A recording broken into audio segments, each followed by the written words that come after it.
LGBT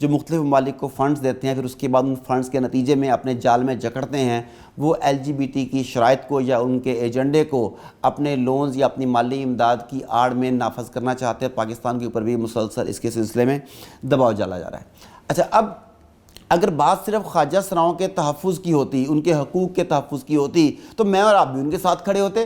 بھئی ہم تو جانداروں کے حقوق کی بھی بات کرتے ہیں، ہم تو جانداروں تک کے حقوق کی بات کرتے ہیں، تو وہ تو پھر انسان ہے، اس میں تھوڑا بہت اپس اینڈ ڈاؤنز ہو گئے ان کے ہارمونز میں، وہ ایک علیحدہ بات ہے، مگر اس کی آڑ میں کھیل کیا کھیلا جا رہا ہے۔ دیکھیں، آپ خواجہ سراؤں کے حقوق کی بات کریں گے اور ان کے حقوق کوئی اور لے اڑے، تو کیا یہ انہی کے حقوق کے اوپر ڈاکہ زنی ہوگی کہ نہیں ہوگی؟ بالکل ہوگی۔ اب ہو کیا رہا ہے کہ اس ایکٹ کے تحت، اس قانون کے تحت کوئی میڈیکل بورڈ نہیں جو فیصلہ کرے کہ یہ آدمی کس جینڈر کا ہوگا، کوئی ایسا سائیکیٹرسٹ نہیں جو اس آدمی کا نفسیاتی تجزیہ کرے کہ اس آدمی میں کوئی نفسیاتی عارضہ تو نہیں ہے جو خود کو مرد کی بجائے عورت یا عورت کی بجائے مرد یا ٹرانسجنڈر سمجھنے لگ گیا ہے۔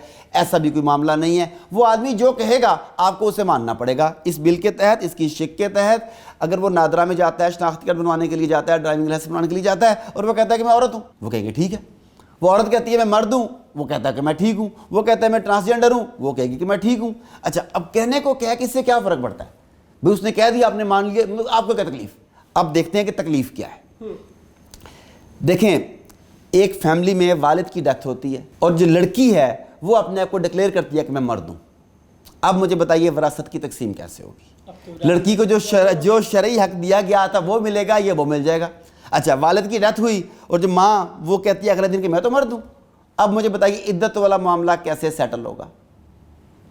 پھر اگلی چیز اب دیکھ لیں، مرد ہے وہ خود کو عورت ڈکلیئر کر دیتا ہے، وہ عورت ڈکلیئر کرنے کے بعد خواتین کے واش رومز میں آسانی سے آتا جاتا ہے، خواتین کے بیوٹی پارلرز میں آتا جاتا ہے، خواتین کے چینجنگ رومز میں آتا جاتا ہے۔ مجھے بتائیے یہ بات کیا شائستگی، تہذیب، اخلاق ہر لحاظ سے بالا تر ماورا ہے کہ نہیں؟ آپ اس چیز کو بھی دیکھ لیں۔ پھر قانون وراثت میں انہوں نے ایک اور وار کرنے کی یہ کوشش کی، اسلام میں بچہ جب پیدا ہوتا ہے، خواہ وہ ایک دن کا ہی کیوں نہ ہو، اس کی وراثت کا حق اسی وقت اس کا تعین کر دیا جاتا ہے کہ مرد ہے تو اسے اتنا ملے گا، فیمیل ہے تو اسے اتنا ملے گا۔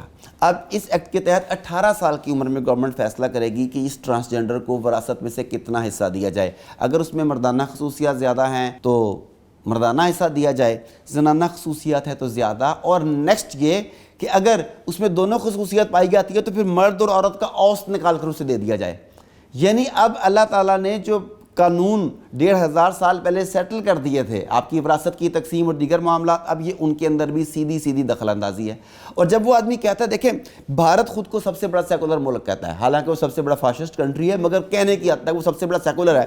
وہاں پر بھی ٹرانسجنڈر ایکٹ کی ٹائپ کے قانون موجود ہیں، مگر وہاں پر پہلے میڈیکل بورڈ بیٹھتا ہے، وہ اس کا جسمانی تجزیہ کرتا ہے، پھر سائیکیٹرسٹ بیٹھتے ہیں جو اس کا تجزیہ کرتے ہیں، میل سرجن علیحدہ ہوتی ہے، فیمیل سرجن علیحدہ ہوتی ہے۔ اس کے بعد اس پروسیس کو اتنا لمبا کیا جاتا ہے تاکہ اگر اس میں کوئی جھول ہو، اس میں کوئی لوپ ہول ہو تو وہ نکل جائے۔ اس کے بعد اس آدمی کی صنفی شناخت تبدیل کرنے کے بارے میں سوچا جاتا ہے۔ برطانیہ میں، امریکہ میں، جرمنی میں کہیں پر بھی چلے جائیں، وہاں پر بھی تبدیلی جنس کے یا اس کے جینڈر سلیکشن جو ان کی ہو رہی ہے خود، اس کے لیے قانون موجود ہے، مگر اس قانون کو اتنا پیچیدہ کمپلیکیٹڈ بنایا گیا ہے کہ عام آدمی اس پروسیس سے گزرنے کا ہی نہیں سوچ سکتا۔ جبکہ پاکستان میں کیا ہو رہا ہے، 2018 سے لے کر اب تک لگ بھگ 28,000 لوگوں نے جینڈر تبدیلی کی اپلیکیشنز دیا، جینڈر تبدیل کروایا ڈاکومنٹس میں آپ میں، جس میں آدھے سے زیادہ مرد حضرات ہیں جنہوں نے عورت بننے کی خواہش کا اظہار کیا ہے، کچھ عورتیں ہیں جنہوں نے مرد بننے کا اظہار کیا ہے، اور غالباً 9 مردوں نے ٹرانسجنڈر بننے کے لیے درخواست دی ہے، لیکن کسی خاتون نے ٹرانسجنڈر بننے کی بہرحال درخواست نہیں دی۔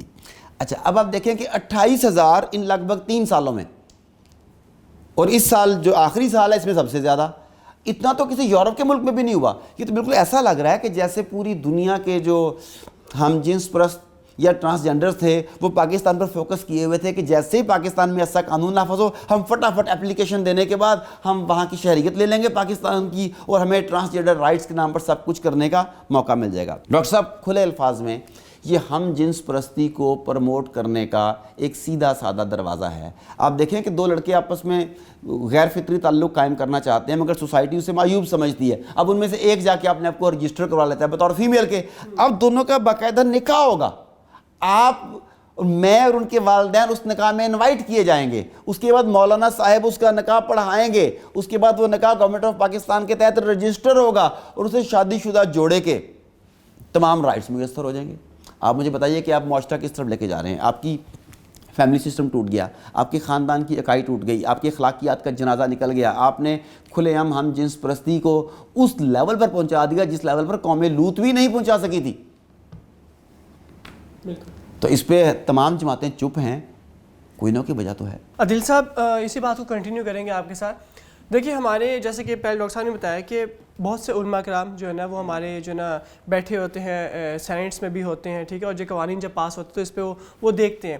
تو یہ تمام چیزیں انہوں نے دیکھنے کے باوجود بھی اپنی آنکھیں بند کر لی یا انہیں ان چیزوں کی سمجھ نہیں آئی, کیا کہیں گے آپ؟ اور دوسرا یہ کہ سینیٹر مشتاق صاحب جنہوں نے اس کے خلاف آواز اٹھائی ہے ابھی, پہلے کیوں نہیں اٹھائی گئی, اب کیوں؟ اصل میں علماء کرام پر بھی آنے سے پہلے, کیونکہ علماء کرام بہت کم اسمبلی میں, یا دینی جو ذہن رکھنے والے اشخاص ہیں یا مرد و خواتین حضرات ہیں وہ بہت کم ہے قومی اسمبلی میں. اگر ایک بھی ہے نا, اگر ایک بھی ہے تو انہیں اس ان سے تمام چیزوں کا علم. اس سے پہلے آپ یہ دیکھ لیں, اگر پاکستان مسلم لیگ نون ہے تو پاکستان مسلم لیگ ہے, مسلمانوں کی جماعت ہے.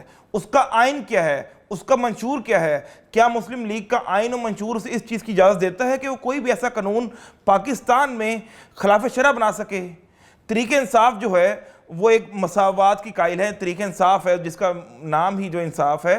کیا اس کے منشور میں, کیا اس کے پارٹی کانسٹیٹیوشن میں یہ اس بات کی اجازت ہے کہ کوئی بھی بل خلاف شرع بنایا جا سکے؟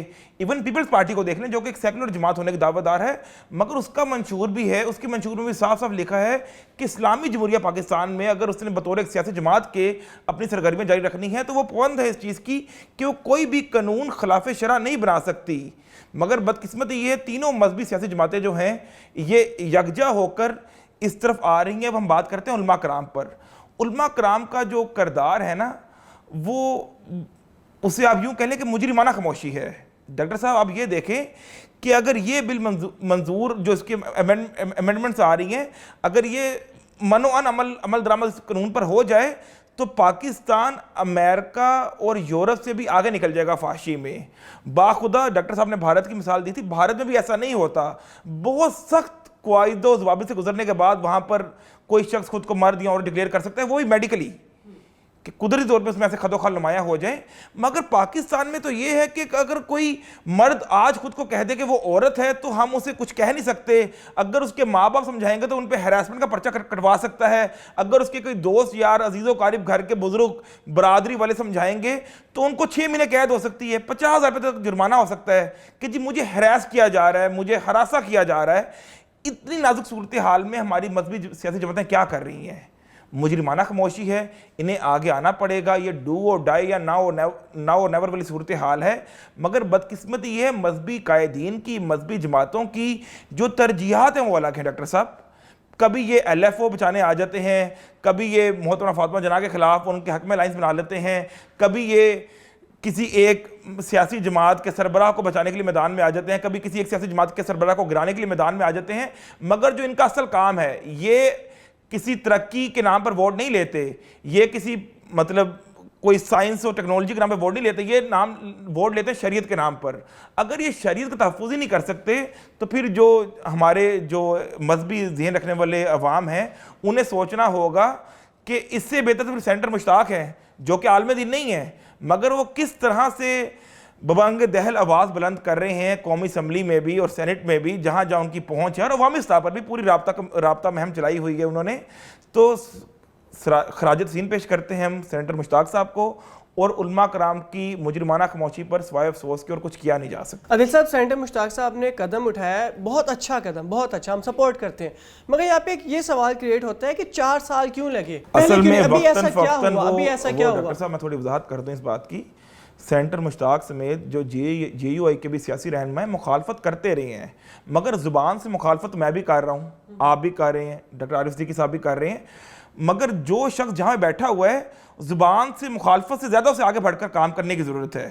سینیٹر مشتاق صاحب پہلے بھی اس پہ آواز اٹھاتے رہے ہیں, خاموش نہیں تھے وہ. ڈاکٹر صاحب آپ اکثر بات کرتے ہیں ڈی پاپولیشن کی, کہ ایک ایجنڈا ہے, ٹھیک ہے, ایمنسٹی انٹرنیشنل میں مینشن ہے, جس میں کہ جو آبادی اس کو کم کیا جاتا ہے. کیا آپ سمجھتے ہیں کہ یہ ایکٹ لے کر آنا بھی ڈی پاپولیشن کا ہی جو ہے نا ایک ان کا جو پورا پلاننگ ہے اسی میں شامل ہے؟ اور ایک اور چیز میں اس میں آپ سے جاننا چاہوں گا کہ ایک دفعہ تو چلیں کسی نے اپنا جنس چینج کروا لیا, ٹھیک ہے, جنس چینج کروانے کے بعد اس نے جو ہے نا ہومو سیکشویلٹی کی لائف گزارنا شروع کر دی جو اس کے جو ہے نا پسند کی زندگی تھی.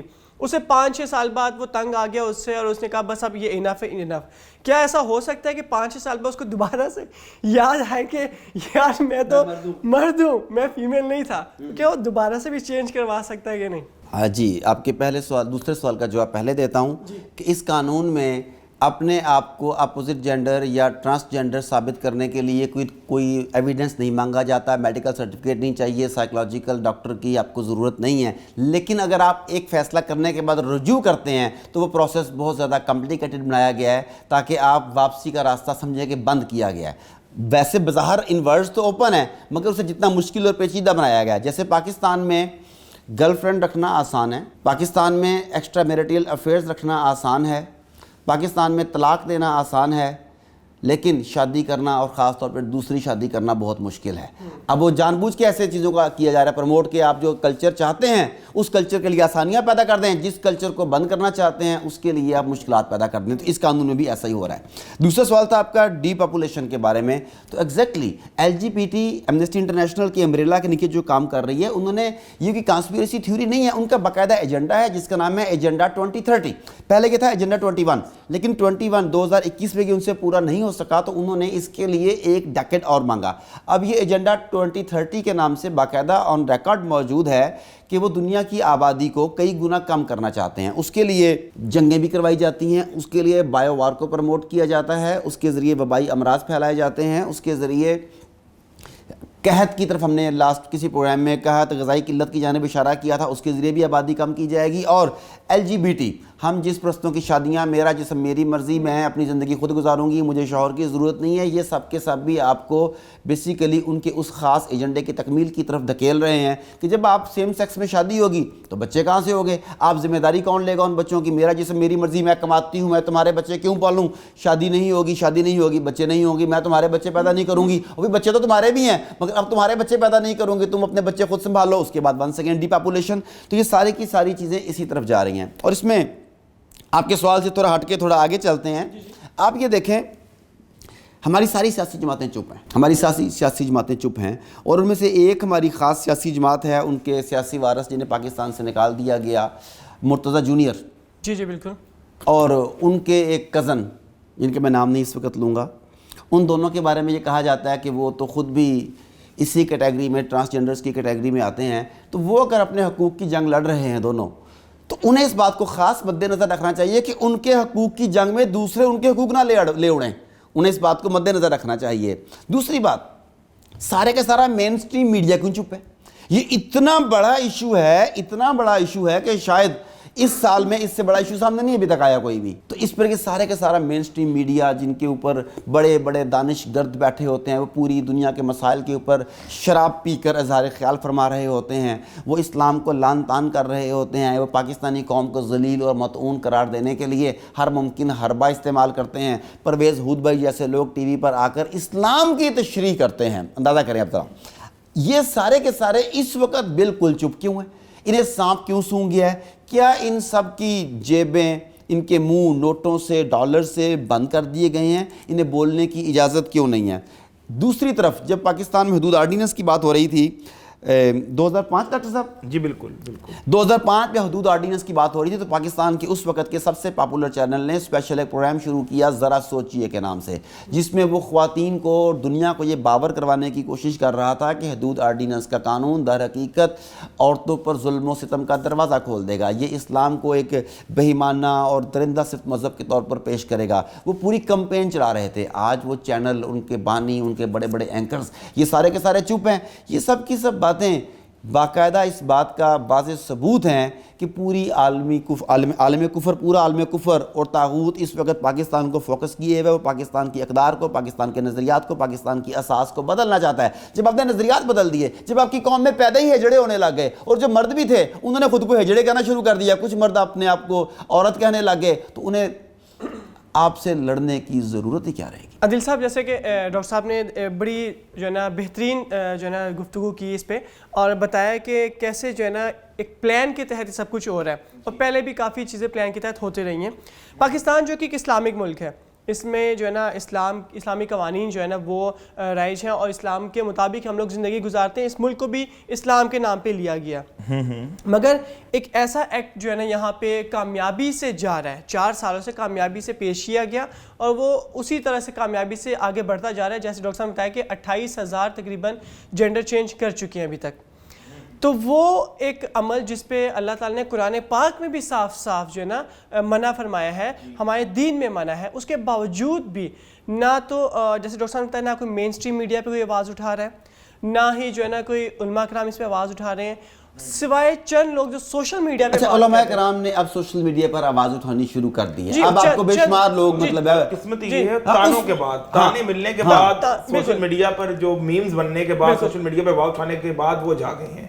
بدقسمتی بات یہ ہے کہ اسلامی ملک ہوتے ہوئے کسی اور ملک میں ہو، وہ تو چلے سمجھ میں آتا ہے کہ وہ جو ہے نا سیکولر ملک ہے یا وہ مذہب کو فالو نہیں کرتے۔ ہم لوگ مذہب کو فالو کرتے ہیں، ہمارے دین میں ایک چیز مکمل طور پہ منع ہے، اس کے باوجود بھی ہم اس طرح کے جو ہے نا چانسز کیوں پیدا کرتے ہیں، چاہے وہ ڈائریکٹ نہ ہو، انڈائریکٹ ہو، مگر کیوں ہم کرتے ہیں؟ آپ کا جو سوال ہے ماشاءاللہ اسی میں آپ نے جواب خود سے دے دیا کہ جب ایک چیز ہمارے مذہب میں منع ہے تو وہ ہمارے معاشرے میں کیوں پروان چڑھائی جا رہی ہے۔ تو میں بتا دیتا ہوں کہ کیوں پروان چڑھائی جا رہی ہے۔ دیکھیں، آپ نے کہا کہ ہم لوگ ہاتھ پہ ہاتھ رے بیٹھے ہیں جبکہ وہ اس طرح کوششیں کر رہے ہیں، تو واقعی کوشش تو کر رہے ہیں وہ، اور دنیا میں کوئی بھی انسان، چاہے وہ صہیونی ہو، چاہے وہ ہنود میں سے ہو، چاہے وہ ملحد ہو، کوئی بھی انسان اگر محنت کرتا ہے کسی کام پر تو اس کا اجر سے ملتا ہے۔ اس دنیا کی حد تک وہ ضرور کامیاب ہوتا ہے اگر وہ مستقل مزاجی سے کسی کام میں کام کرتا رہے۔ 2009 میں ڈاکٹر اسلم خاکی تھے، انہوں نے سپریم کورٹ میں ایک ریٹ فائل کی تھی۔ ایک واقعہ ہوا تھا ٹیکسلا میں، ٹیکسلا ضلع پاکستان میں، خواجہ سراؤں پر کسی ہجوم نے یا کسی ایک گروہ نے تشدد کیا تھا۔ تو ڈاکٹر اسلم خاکی نے بطور ایک شہری کے سپریم کورٹ آف پاکستان میں ریٹ فائل کی تھی، اور اس میں فریق بنایا گیا تھا ایس ایس پی راولپنڈی کو اور دیگر کو۔ تو اس پر سپریم کورٹ نے رولنگ دی تھی۔ سپریم کورٹ نے کہا تھا کہ آپ جو خواجہ سرا ہیں، جو پیدائشی طور پہ ہیں، یا جو تیسری جنس سے کہہ لیں آپ، جو تھرڈ سیکس ہے، ان کے حقوق متعین کیے جائیں، ان کو شناختی کارڈ بنائے جائیں، ان کے لیے کچھ قواعد و ضوابط بنائے جائیں۔ تو یہ وہ موقع تھا جہاں پر لبرل، سیکولر اور LGBT لوبی نے اس ججمنٹ کو کیش کروا لیا اپنے حق میں۔ 12 سال لگے، جو آج ہمیں نظر آتا ہے نا کہ اسٹینڈنگ کمیٹی سے پہنچا ہوا ہے اور وہ بل پاس بھی ہو گیا اور قانون خاموشی سے بن رہے ہیں، پاس نہیں ہوگا تو بطور آرڈیننس کے مسلط ہو جائے گا ہم پہ۔ تو 12 سال کی محنت ہے، 12 سال کی ڈاکٹر صاحب، 12 سال لگاتار انہوں نے کمپینز چلائیں، انٹرنیشنل کورٹ آف جورسٹ نے اس پر وائٹ پیپرز شائع کیے اور پفلٹس شائع ہوئے، انہوں نے گیدرنگز رکھیں بڑی بڑی جامعات میں پرائیویٹ سیکٹر کی، انہوں نے 5 اسٹار ہوٹلز میں میٹنگز رکھیں، مشاورت کی، ڈائلیگس کیے، تو تب جا کے ہی ہوا۔ اور بدقسمتی یہ ہے کہ اس 12 سالوں میں ہمارے علماء کرام کا، جنہیں ہم کہتے ہیں بذات خود کہ ان کا کام ہماری رہنمائی کرنا ہے، وہ کہاں تھے؟ ان کی ترجیحات کیا تھیں؟ بلکہ آپ بتائیے ڈاکٹر صاحب، ان کی ترجیحات کیا تھیں؟ میں تو بڑا ہی حیران ہوں کہ وہ LGBT کمیونٹی اپنے حقوق کے لیے، جسے وہ اپنا حق سمجھتی ہے، 12 سال کوششیں کرتی رہی، اور ہمارے علماء کرام 12 سال کہاں ہے؟ نظر ہی کچھ نہیں آیا ہمیں۔ دیکھیں، ہم نے اقتدار کے حصول کو مطمع نظر بنایا، ہم نے بزدلی کو حکمت کا، منافقت کو دانائی کا نام دیا۔ ہم نے کہا کہ میں اس وقت یہ کڑوا گھونٹ اس لیے پی رہا ہوں کہ قوم کے عظیم تر مفاد میں جب آپ مجھے وزیر اعظم بنا دیں گے تو پھر میں یہ سارے کے سارے قانون چینج کر دوں گا۔ جیسا خان صاحب بھی کہتے تھے کہ لیڈر ٹھیک ہو تو باقی سارے کے سارے ٹھیک ہو جاتے ہیں، آپ ایک دفعہ مجھے وزیر اعظم بنا دو پھر دیکھو کہ ملک سے کرپشن کا کیسے خاتمہ ہوتا ہے۔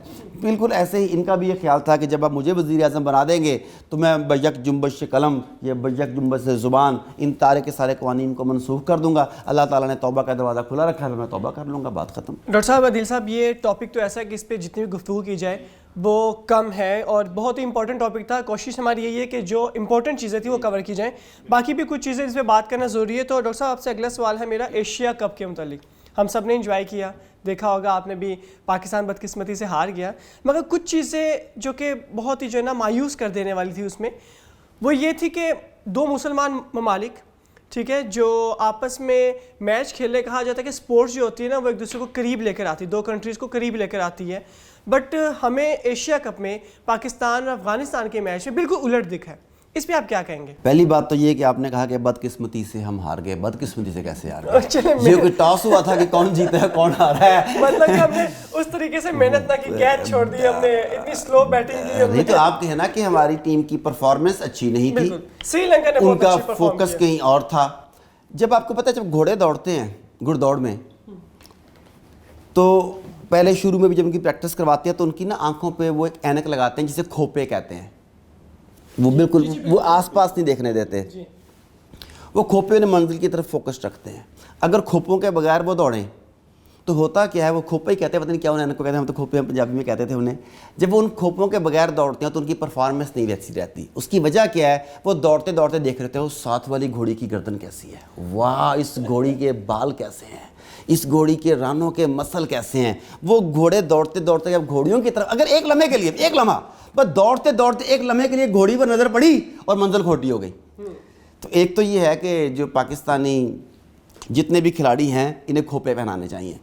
باقی جو مینجمنٹ ہے خود ہی سمجھ لے کہ میں کس طرف اور کن افراد کی طرف اشارہ کر رہا ہوں. کیچ بلا وجہ نہیں چھوٹتے, آپ کی توجہ, آپ کا فوکس بہت کچھ بتا رہا ہوتا ہے. یہ ہے پہلی بات. دوسری بات یہ جو اس سے بھی اہم سوال ہے جو آپ نے کیا, پہلے چلے اس کا جواب دے لیتا ہوں.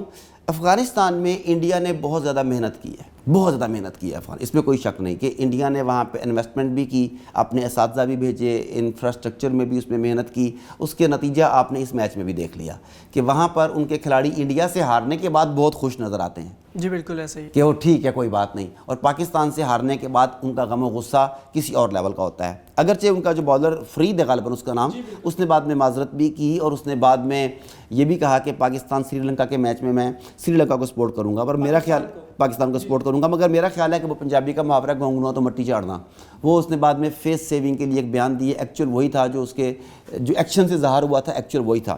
اس کے بعد تماشائیوں نے جو کچھ کیا وہ بھی آپ کے سامنے ہے. تماشائیوں کی حد تک میں تو یہ کہوں گا کہ یہ وہ نمک حرام لوگ تھے جو پاکستانی پاسپورٹ پہ وہاں موجود تھے. اچھا, اب اس چیز کو دشمن ونس اگین کیچ کرنے کی کوشش کرے گا, وہ اسے پاکستان اور افغانستان کے درمیان کشیدگی بڑھانے کا, فاصلے پیدا کرنے کا باعث بنے گا.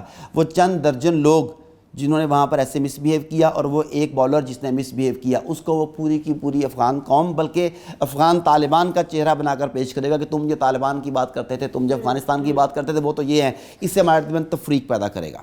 لیکن وہ چند درجن لوگ افغانستان کا چہرہ نہیں ہے, یہ بات مجھے آپ کو سب کو یاد رکھنی چاہیے. وہ نمک حرام لوگ ہیں. نمک حرام ہر دور میں ہوتے ہیں. رسول پاک صلی اللہ علیہ وآلہ وسلم کے دور میں عبداللہ بن ابی سے یہ سلسلہ سٹارٹ ہوا اور آج تک ہم لوگ اسے بھگت رہے ہیں. دس از نمبر 1. نمبر 2, اصل چیز اس سے بھی آگے چلنا چاہیے کہ وہ ایک شاعر کا ایک مصرع ہے کہ کھلونے دے کر بہلایا گیا ہوں. ہمیں یہ کھلونے دے کر اصل مقصد سے, اصل ٹاسک سے دور کر دیا گیا. ہماری زندگی کا مطمع نظر صرف کرکٹ کھیلنا رہ گیا. آپ دیکھیں کرکٹ میچز ہوتے ہیں, آپ کے دفاتر میں کام نہیں ہوتے. کرکٹ میچز ہوتے ہیں اسکولوں میں, ٹیچر نہیں پڑھاتے, بچے پڑھنے کے لیے نہیں جاتے. آپ کے کرکٹ میچز ہوتے ہیں, مارکیٹیں بند کر دی جاتی ہیں. پاکستان میں کرکٹ میچ ہو تو سیکیورٹی کا اتنا بڑا ایشو پیدا ہو جاتا ہے کہ اس علاقے کے رہنے والوں کے لیے زندگی جہنم بنا دی جاتی ہے. وہ اپنے ضروریات زندگی یا میڈیسن لینے کے لیے بھی گھر سے باہر نہیں نکل پاتے, کیونکہ جگہ جگہ پہ ناکے لگے گئے ہیں کہ جناب یہاں پہ کرکٹ کا میچ ہو رہا ہے. کرکٹ کا میچ کیا ہو رہا ہے, اس میں سے 22 کھلاڑی کھیل رہے ہیں اور تقریباً لگ بھگ 22 لاکھ سٹہ باز اس میں انوالو ہیں. یعنی 22 کھلاڑی اور 22 لاکھ سٹہ باز, اور انہوں نے 22 کروڑ کی عوام کو مل کے یرغمال بنایا ہوا ہے. سوال یہ ہے کہ یہ کیا یہ ہمارا کھیل ہے؟ اچھا, بطور مسلمان پہلے پاکستانی دیکھ لیں, بطور پاکستانی بھی آپ کا قومی کھیل کچھ اور ہے, وہ 1.5 گھنٹے میں فارغ ہو جاتے ہیں. اچھا, دیکھتے ہی نہیں کوئی. اس کے بعد اگر بطور مسلمان بھی دیکھیں تو کشتی, ریسلنگ, ان آرمڈ کامبیٹ, کراٹے, نیزہ بازی, گھڑ دوڑی, نشانہ بازی, یہ آپ کے کھیل ہونے چاہیے تھے جو مومن کی شان تھی. آپ جن سپر کنٹریز کی بات کرتے ہیں, آپ کہتے ہیں کہ وہ سپر پاورز ہیں. آپ بتاتے ہیں, مجھے بتائیے, چلے ٹھیک ہے, برطانیہ تو سورج ڈوب گیا نا, برطانیہ لے کے آئے تھے وہ ڈوب گیا, لیکن جو ہیں اس وقت اسرائیل کی کون سی کرکٹ ٹیم ہے, امریکہ کی کون سی کرکٹ ٹیم ہے, جرمنی کی کون سی کرکٹ ٹیم ہے, فرانس کی کون سی کرکٹ ٹیم ہے. آپ کو انہوں نے جان بوجھ کے ان کھلونوں میں الجھایا, پھر آپ کو جھوٹی انا اور جھوٹے تکبر میں مبتلا کر دیا. ورلڈ چیمپئن, ورلڈ کپ لے کے آئے. Okay, very good, world cup. World میں کتنے کنٹریز ہیں بائی دا وے؟